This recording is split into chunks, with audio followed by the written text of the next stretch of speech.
Tahun 2020, Ant Group milik Jack Ma bakal buat IPO paling besar di dunia. Dianggarkan lebih daripada 313 bilion. Lagi besar daripada gabungan Goldman Sachs, PayPal dan juga Citigroup. Tapi seminggu sebelum penyenaraian itu berlaku, tiba-tiba kerajaan China tekan butang stop. Semata IPO itu dibatalkan dan Jack Ma tiba-tiba hilang. Cerita Ant Group dan Jack Ma kena gam bukanlah bermula masa tu. Jauh sebelum tu lagi. Tahun 2004, Jack Ma perasan rakyat China takut beli barang online kat Alibaba. Dari situ dicipta Alipay, satu sistem yang bila pelanggan buat pembayaran di online, Alipay akan pegang duit tu dulu. Bila barang dah sampai kepada pelanggan dan pelanggan puas hati dengan kualiti, baru Alipay akan bayar duit kepada vendor. Idea simple tu buatkan rakyat China ni percaya online shopping. Lepas tu dia ubah jadi Ant Financial, satu entiti syarikat, bukan sekadar bayar tapi bagi pinjaman, insurans dan juga pelaburan. Ant Group dah jadi macam bank digital gegasi. Ada lebih 1 bilion pengguna dan urusan transaksi lebih daripada 17 trilion setahun. Banyak tu. Tapi di dalam satu forum kewangan di Shanghai, Jack Ma terlajak berani. Dia kritik sistem bank kat China. Katanya macam kedai pajak gadai. Dan dari situ kerajaan China mula bertindak. IPO Ant Group dibatalkan 2 hari sebelum penyenaraian dan nilai syarikat mereka menjunam 200 bilion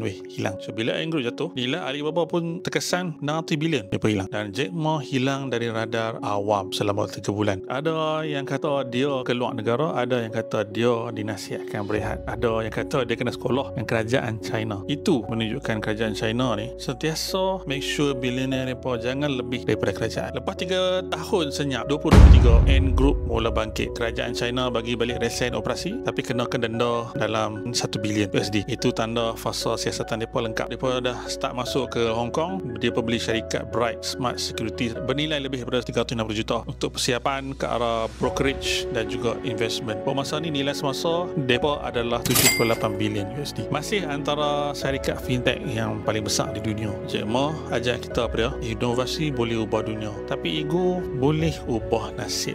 Jack Ma dia mula dengan humble dengan Alibaba. Masa Alibaba naik, dia antara paling kaya di China. Tapi ego memakan diri dia bila dia dipuja di barat dan di China. Dia mula naik kepala melebihi pada kerajaan. Jack Ma dia senyap, dia belajar, dia muncul balik dengan strategi baru. Dia berjaya bangkit. Jack Ma bukan lagi singa yang mengaum, tapi naga yang tahu bila masa sesuai nak sembah api.